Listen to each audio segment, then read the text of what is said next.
الحمد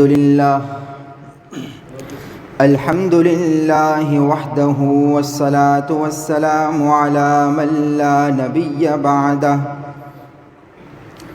وعلى آله وأصحابه الذين أوفوا وعده صلى الله تعالى عليه وعلى آله وأصحابه وبارك وسلم تسليما كثيرا.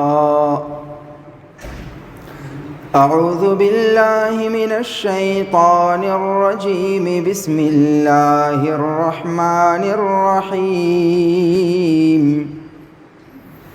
لا إكراه في الدين. صدق الله مولانا العظيم وصدق رسوله النبي الأمي الكريم ونحن على ذلك لمن الشاهدين والشاكرين والحمد لله رب العالمين. بزرگان محترم، برادران اسلام،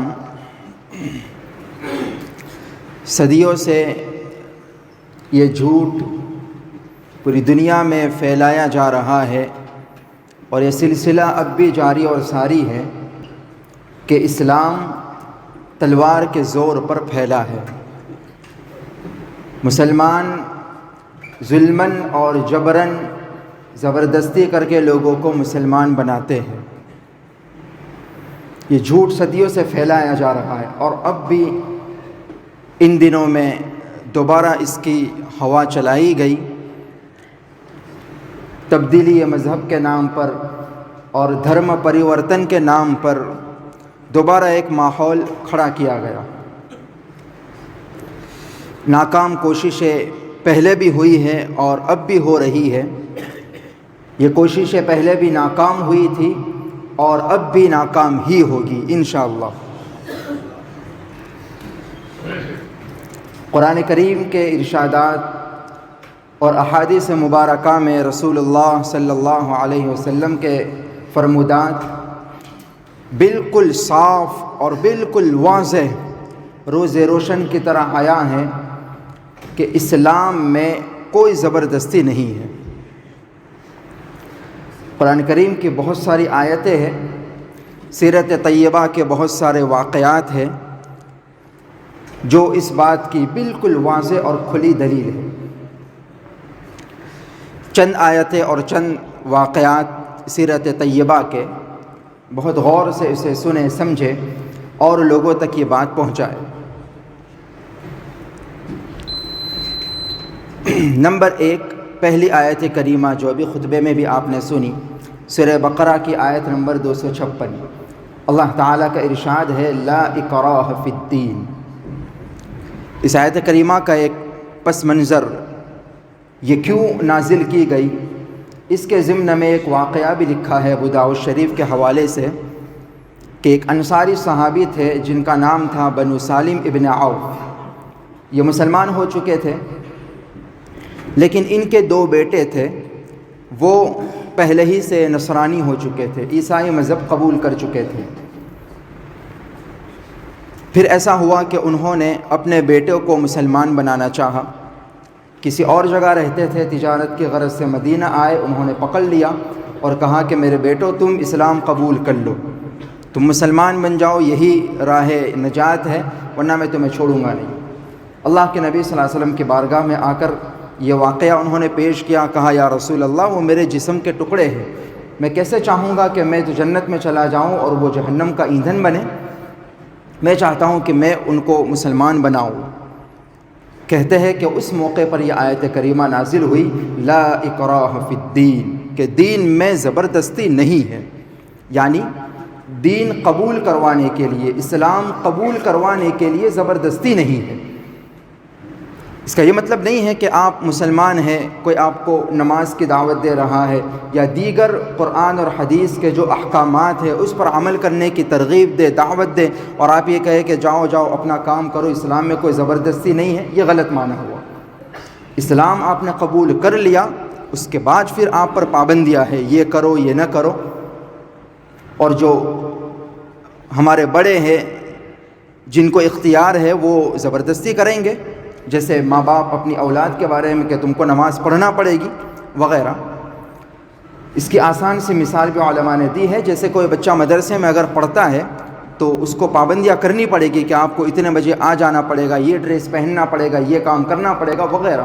تو کوئی مدرسے میں پڑھتا نہیں ہے، جو باہر گھوم رہا ہے، اس کے لیے پابندیاں نہیں ہوگی، اور اس کو ان پابندیوں میں زبردستی نہیں لایا جائے گا کہ تمہیں آنا ہی پڑے گا.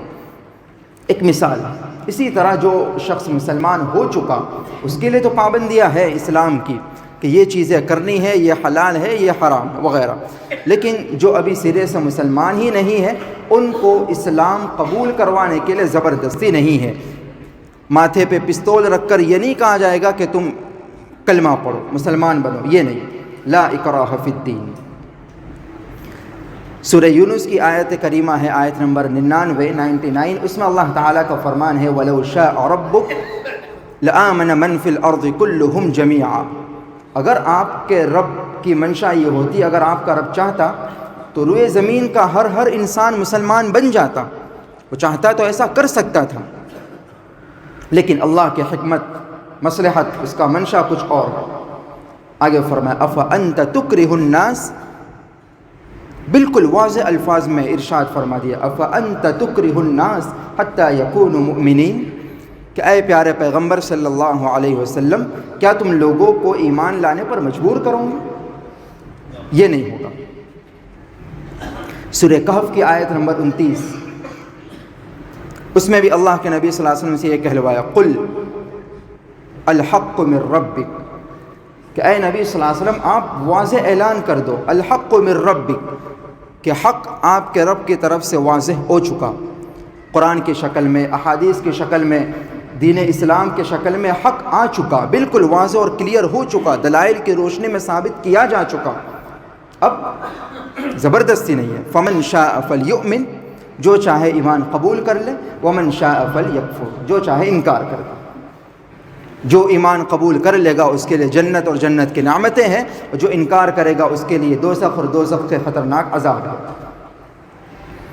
نمبر 4 سورہ نحل کی آیت نمبر 82، اس میں بھی اللہ تعالیٰ نے یہ فرمایا فَإِن تَوَلَّوْا، کہ اے نبی صلی اللہ علیہ وسلم اگر وہ انکار کرتے ہیں، اگر کفار بضد ہے، مسلمان بننے تیار نہیں ہے، تو زبردستی نہیں ہے. فَإِن تَوَلَّوْا فَإِنَّمَا عَلَيْكَ الْبَلَاغُ الْمُبِينُ. آپ کی ذمہ داری صرف اتنی ہے کہ آپ ان کو صاف صاف مذہب اسلام کی واضح تعلیمات بتلا دو. آپ کے ذمہ صرف پہنچا دینا. آپ نے پہنچا دیا، پھر اگر وہ روگردانی کرے نہ مانے ان کی مرضی ہے. اللہ نے دونوں راستے واضح کر کے بتلا دیے ہیں. وَعَلَى اللَّهِ قَصْدُ السَّبِيلِ وَمِنْهَا جَائِرٌ، اور وَهَدَيْنَاهُ النَّجْدَيْنِ، دونوں راستے بتا دی. اب جس کی جی چاہے جو راستہ اختیار کرے، انجام پھر وہ بھگتے گا. اسی طرح سورہ شورى اور سورہ کافرون میں بھی لنا اعمالنا ولکم اعمالکم اور لکم دینکم ولی دین، بالکل واضح فرما دیا کہ تمہارے لیے تمہارے اعمال ہیں، تمہارے ساتھ تمہارے اعمال ہیں، ہمارے لیے ہمارے اعمال ہیں. اور لکم دینکم ولی دین، تمہارے لیے تمہارا دین، ہمارے لیے ہمارا دین. چھٹی آیت کریمہ سورہ غاشیہ کی آیت، اس میں بھی یہ فرمایا انما انت مذکر، کہ اے نبی صلی اللہ علیہ وسلم آپ کا کام یہ ہے کہ ان کو نصیحت فرما دو، سمجھا دو. لست علیہم بمسیطر، آپ کو ان پر داروغہ بنا کر مسلط نہیں کر دیا گیا. آپ کی یہ ذمہ داری نہیں ہے کہ آپ زبردستی کلمہ پڑھواؤ. انما انت مذکر، آپ تو مذکر ہے، آپ کو تو بس بات اچھے انداز میں پیش کر دینی ہے. 6-7 مقامات سے یہ آیت کریمہ قرآن کریم کی بالکل واضح ہے. اندھے کو بھی نظر آ جائے، بہروں کو بھی سنائی دے، ایسی واضح آیتیں ہیں جس سے یہ ثابت ہوتا ہے کہ اسلام میں زبردستی تو نہیں ہے. اور انہی آیتوں پر، انہی احکامات پر اسلام کے روز اول سے عمل ہوا ہے اور ہمیشہ سے ہوتا رہا. اس کی مثال ہے، نمبر 1 بدر کے قیدیوں کا واقعہ آپ کے علم میں ہوگا. 70 قیدی مشرکین کے قید کیے گئے. اس موقع پر اللہ کے نبی صلی اللہ علیہ وسلم اور صحابہ کرام کے پاس مدینہ طیبہ میں ان قیدیوں کو قید کیا گیا تھا۔ اللہ کے نبی صلی اللہ علیہ وسلم نے ان کے ساتھ زبردستی نہیں کی، قیدی تھے وہ، اگر چاہتے تو ان کو کہتے کہ اسلام قبول کرو، چھوڑ دیں گے ورنہ مار دیے جاؤں گے۔ تاریخ گواہ ہے، ان کو فدیہ لے کر چھوڑ دیا گیا۔ چاہتے تو زبردستی کر سکتے تھے لیکن نہیں کی۔ دوسرا واقعہ میثاق مدینہ، جب آپ مدینہ طیبہ تشریف لائے تو وہاں کے یہودیوں سے آپ نے ایک دستاویز تیار کیا، ایگریمنٹ کیا۔ اس کے 3 بنیادی مقاصد تھے۔ نمبر 1 یہ کہ سب آپس میں مل جل کر رہیں گے، سب کو مذہب کی آزادی ہوگی، اور کوئی باہر کا اگر حملہ کرے گا تو سب مل کر ڈیفینس کریں گے۔ تو اس میں ایک بنیادی ایگریمنٹ یہودیوں سے یہ ہوا تھا کہ ہر ایک کو مذہب کی آزادی ہوگی۔ آپ مدینہ میں آئے تھے، مدینہ میں اسلامی ریاست قائم ہو رہی ہے، چاہتے تو زبردستی کر سکتے تھے لیکن ایسا کچھ نہیں ہوا۔ تیسرا واقعہ بنو نذیر اور بنو قینقاع، جو مدینہ کے اطراف میں یہودیوں کے بڑے بڑے قبیلے آباد تھے اور ان کے بڑے شاندار اور محفوظ قلعے تھے۔ ان کا واقعہ آپ نے تفسیر میں سورہ حشر کی آیتوں میں تفصیل سے سنا۔ پوری سورہ حشر اس ضمن میں نازل ہوئی، اس میں آپ نے تفصیل پوری سنی۔ قلعوں کا محاصرہ ہوا اور ان کو اختیار دیا گیا، لیکن بالآخر پھر ان کو جلا وطن کر دیا گیا، بنو نذیر کو بھی اور بنو قینقاع کو بھی۔ ان کو یہ کہہ دیا گیا کہ تم سب اپنا سب کچھ سامان لے کر جانے کی اجازت ہے، اور وہ کافی بڑی تعداد میں اپنے سارے ساز و سامان کے ساتھ منتقل ہو کر کوئی خیبر کو چلا گیا، کوئی ملک شام چلے گئے، مختلف علاقوں میں جا کر آباد ہو گئے۔ شکست ہوئی تھی ان کی، اللہ کے نبی صلی اللہ علیہ وسلم نے ان کو جلا وطن ہونے کی اجازت دے دی۔ چاہتے تو مجبور کر سکتے تھے کہ تمہیں مسلمان بننا پڑے گا، لیکن نہیں ہوا۔ نمبر 4 فتح مکہ کا واقعہ، یہ تو بڑا مشہور اور بڑا ہی شاندار زبردست واقعہ ہے۔ جب سن ہجری 8 میں مکہ فتح ہوا، رسول اللہ صلی اللہ علیہ وسلم اپنے جانثار صحابہ کرام کے ساتھ فاتحانہ شان سے مکہ مکرمہ میں داخل ہوئے۔ سامنا ان مشرکین مکہ کا ہوا جنہوں نے مکہ میں رہتے ہوئے کوئی ظلم و ستم ایسا نہیں تھا جو ان پر نہ کیا ہو، اور اسلام چھوڑنے پر مجبور کیا تھا۔ لیکن یہ تو ایمان کی حلاوت اور مٹھاس ہے کہ ظلم و ستم کے پہاڑ سہنے کے باوجود بھی کوئی اسلام سے 1 انچ پیچھے نہیں ہٹا، لیکن انہوں نے اپنی طرف سے سارے ظلم کیے تھے۔ وہی مشرکین مکہ آج سامنے ہے جھکے ہوئے۔ اللہ کے نبی صلی اللہ علیہ وسلم چاہتے تو سب اعلان کرتے کہ اگر اسلام قبول کروں گے تو جان کی امان پاؤں گے، ورنہ سب کو مار دیا جائے گا۔ لیکن تاریخ گواہ ہے کہ اللہ کے نبی صلی اللہ علیہ وسلم نے ان فتح مکہ کے موقع پر کسی ایک پر بھی زبر نہیں کیا، بلکہ صاف اعلان کر دیا انتم الطلقاء لا تثریب علیکم اليوم یغفر اللہ لکم وہو ارحم الراحمین، کہ تم سب کے سب آزاد ہو، کوئی زبردستی نہیں ہے، سب آزاد ہو، اللہ تم کو معاف فرمائے، وہ ارحم الراحمین ہے۔ اس کے بعد پھر حنین کا معرکہ پیش آیا، اس میں 6000 قیدی مسلمانوں کے ہاتھ لگے، مرد بھی تھے، عورتیں بھی تھے، بچے بھی تھے۔ اللہ کے نبی صلی اللہ علیہ وسلم نے پھر اخیر میں نتیجہ یہ ہوا کہ سب کو آزاد کر دیا، سب کو آزاد کر دیا۔ حالانکہ اب تو فتح مکہ ہو چکا تھا، لوگ جوق در جوق اسلام قبول کرنے لگے تھے، اسلام کی مسلمانوں کی تعداد بڑھ گئی تھی۔ اس کے بعد کا یہ واقعہ حنین کا، لیکن اس کے باوجود بھی اللہ کے نبی صلی اللہ علیہ وسلم نے سب کو آزاد کر دیا، کوئی زبردستی نہیں کی کہ آپ کو مسلمان بننا پڑے گا۔ یہ اجتماعی واقعات ہیں، انفرادی واقعات بھی اس طرح کے بہت ہیں۔ ثمامہ بن اسال رضی اللہ تعالیٰ عنہ ایک صحابی ہے، پہلے مسلمان نہیں تھے، ان کو قیدی بنایا گیا، غالباً یمامہ کے بڑے سردار تھے، مسجد نبوی کے ستون سے باندھ دیا گیا۔ اللہ کے نبی صلی اللہ علیہ وسلم آئے، فرمایا کہ ان سے بات چیت کی تو انہوں نے کہا کہ اگر آپ قتل کرو گے تو ایسے آدمی کو قتل کرو گے جو اس کا حقدار ہے، اگر معاف کرو گے تو ایسے آدمی کو معاف کرو گے جو آپ کا شکر گزار رہے گا، آپ اگر مال چاہتے ہو تو جو چاہوں گے دے دوں گا۔ اللہ کے نبی خاموشی سے وہاں سے چلے گئے، کوئی جواب نہیں دیا۔ دوسرے دن یہ ہوا، تیسرے دن پھر یہی بات چیت ہوئی، اللہ کے نبی نے کہا ان کو چھوڑ دو، چھوڑ دیا گیا۔ کچھ دور گئے، ایک درخت کے آڑ میں غسل کیا اور آ کر رسول اللہ صلی اللہ علیہ وسلم کی خدمت میں عرض کرنے لگے، یا رسول اللہ صلی اللہ علیہ وسلم، پہلے مجھے سب سے زیادہ دشمنی آپ سے، آپ کے نام سے، آپ کے مذہب سے، آپ کے شہر سے تھی، اب سب سے زیادہ محبت مجھے آپ سے، آپ کے مذہب اور آپ کے شہر سے، اسلام قبول کر لیا۔ جتنے مسلمان بادشاہ اور سلاطین گزرے ہیں، اگر آپ ان کی تاریخ کو اٹھا کر دیکھیں تو ان میں بہت سارے سپہ سالار اور بڑے بڑے وزراء غیر مسلم رہے ہیں، لیکن کوئی واقعہ اس طرح نہیں ملے گا کہ انہوں نے زبردستی کی، حالانکہ بادشاہ وقت ہے اور ان کا وزیر، ان کا سپہ سالار زبردستی کر سکتے تھے کہ مسلمان بنو، لیکن ایک بھی واقعہ اس طرح کا نہیں ملے گا۔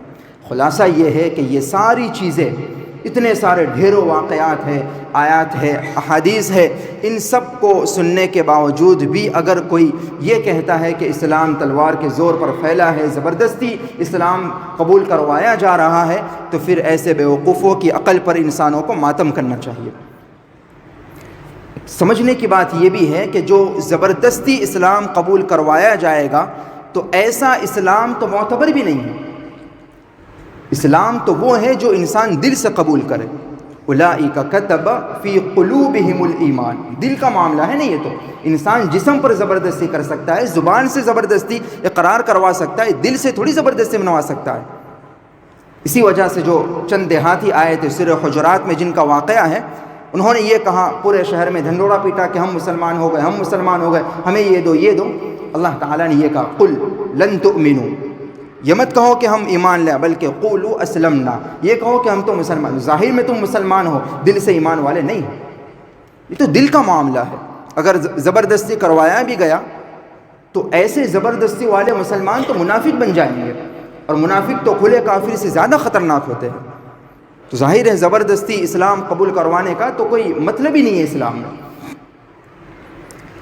اور پھر ان دنوں میں جو یہ واقعات پیش آئے تو ظاہر ہے یہ کتنی مذاقہ خیز بات ہے، ہنسی والی بات ہے کہ 70-80% آبادی جہاں غیر مسلموں کی ہو اور 70-80% افسران سرکاری جہاں غیر مسلم ہو، وہاں غیر مسلموں کے ساتھ زبردستی کیا جائے اور ان کو زبردستی مسلمان، یہ کوئی سمجھ میں آنے والی بات نہیں ہے۔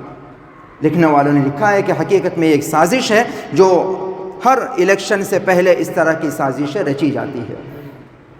حقیقت میرے دوستو بزرگوں یہی ہے کہ اسلام اپنی واضح اور روشن تعلیمات کے ذریعے سے پھیلا ہے۔ جن لوگوں نے بھی اسلام قبول کیا ہے انہوں نے اسلام سے، اسلام کی تعلیمات سے، مسلمانوں کے اخلاق سے متاثر ہو کر اسلام قبول کیا ہے۔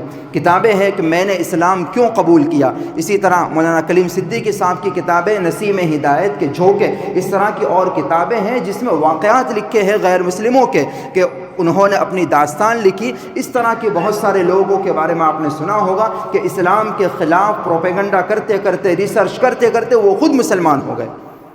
تو خلاصہ یہ ہے کہ اسلام یقیناً تلوار کے زور سے ہرگز نہیں پھیلا، نہ کبھی پہلے پھیلا ہے، نہ آج ہے زبردستی، نہ قیامت تک ہوگی، بلکہ اسلام تو انشاءاللہ اپنی واضح اور روشن تعلیمات کے ذریعے سے، مسلمانوں کے اخلاق کے ذریعے سے پھیلا ہے اور قیامت تک انشاءاللہ پھیلتا ہی رہے گا۔ اب ہمیں اس میں اپنا کردار اپنا اختیار کرنا ہے، ہمیں اپنے آپ کو وہ کردار والا بنانا ہے، اسلام کی تعلیمات کو عام کرنا ہے، اپنے اخلاق کے ذریعے سے اسلام کو پھیلانا ہے۔ اللہ تعالی ہر خیر کو مقدر فرمائے، ہر شر سے ہم سب کی حفاظت فرمائے۔ وآخر دعوانا ان الحمد للہ رب العالمین۔